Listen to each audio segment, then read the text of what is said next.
Inverse trigonometry का question है, if tan inverse 4/3 is equal to theta then find the value of cos theta. बहुत easy question है, check कर लेते हैं। हमें क्या दिया हुआ है, tan इनवर्स 4/3 हमें थीटा दिया हुआ है, तो आप tan थीटा की यहाँ से वैल्यू निकाल सकते हो। यस, tan इनवर्स को उधर भेज दो तो tan थीटा की वैल्यू आ जाएगी, tan theta is equal to 4/3 आपका हो गया।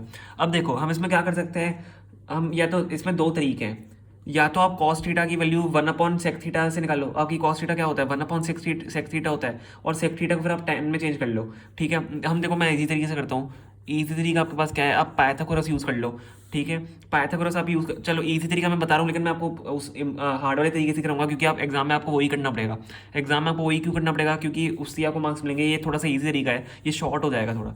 ठीक है, तो आपको देखो tan थीटा 4/3 दिया हुआ है, तो परपेंडिकुलर अपॉन बेस होता है, परपेंडिकुलर अपॉन बेस आपने कर लिया। ठीक है, तो आप यहाँ से हाइपोटेनस निकालना है आपको। हाइपोटेनस कैसे निकालोगे, पाइथागोरस से। जब पाइथागोरस से हाइपोटेनस निकालोगे तो 5 आएगा, तो आराम से यहाँ से cos थीटा निकल जाएगा। आपका थीटा है, tan थीटा आपको दिया हुआ है, तो cos थीटा की वैल्यू यहाँ से क्या हो जाएगी, cos थीटा की वैल्यू यहाँ से क्या हो जाएगी, base upon hypotenuse which is equal to 3/5। यही आपका आंसर हो जाएगा। लेकिन हम ऐसे नहीं करेंगे, देखो आप ऐसे भी कर सकते हो, लेकिन इसमें क्या पता आपका आधा या 1 मार्क भी कट जाए।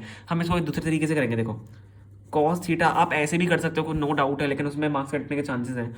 1/sec थीटा, आपका कॉस क्या होता है, 1/sec थीटा होता है, और sec थीटा को आप क्या लिख सकते हो, 1/रूट क्या लिख सकते हो, 1 + tan² थीटा। आपका क्या होता है, sec² theta is equal to 1 + tan² theta होता है, तो sec थीटा क्या हो जाएगा, √1 + tan² थीटा। अब कुछ नहीं करना, बस tan² थीटा की वैल्यू डाल दो यहाँ पे। देखो दोनों ईजी थे, लेकिन आपको ये वाले मेथड्स ही करोगे तो ज़्यादा आई थिंक आपको हेल्प हो जाएगी, आपका थोड़ी प्रैक्टिस भी हो जाएगी इससे। ठीक है, तो 1 प्लस आपका क्या है, 4/3 है, तो क्या हो जाएगा स्क्वायर इसका 16/9 हो जाएगा। इसका एलसीएम वगैरह लेके रूट वगैरह काट के जब आप सॉल्व करोगे तो आपका आंसर भी इसका 3/5 आएगा। तो cos थीटा की वैल्यू क्या आ गई हमारे पास, cos थीटा की वैल्यू हमारे पास 3/5 आ गई। ठीक है, ये एक्चुअली क्या होता है, 2 मार्क्स में क्वेश्चन आता है, इसलिए आपके मार्क्स कटने के चांसेस मैं आपको बोल रहा था। ठीक है, तो cos थीटा आपका यहाँ पे आ चुका है, 3/5 इज योर करेक्ट आंसर। ठीक है, होप आपको समझ में आएगा। अगर समझ में आए तो प्लीज़ लाइक करना वीडियो को, एंड चैनल को सब्सक्राइब करना नहीं भूलना है, इससे हमारी बहुत हेल्प हो जाएगी। आपकी भी इससे बहुत ज़्यादा हेल्प हो रही है, एंड दूसरे स्टूडेंट जो है ना उनकी भी बहुत ज़्यादा हेल्प हो जाएगी। ठीक है, thank you so much for watching.